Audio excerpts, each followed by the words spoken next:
Kali ini gue akan bagikan tip cara mengedit foto seperti GoPro dengan aplikasi Pixel Pro. Nah, bagi kalian yang belum punya, silahkan download aja di Google Play Store. Nah, langsung saja pilih get a picture, pilih galeri, pilih foto yang kamu sukai.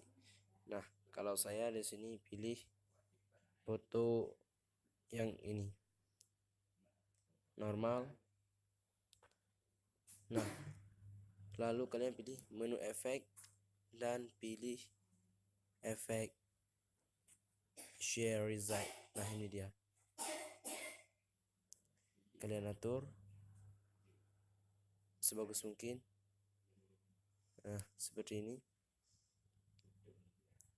Nah, lalu kalian centang,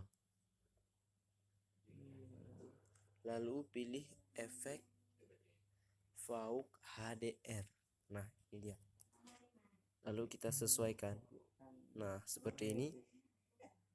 Kalian juga bisa sesuaikan sesuai selera kalian.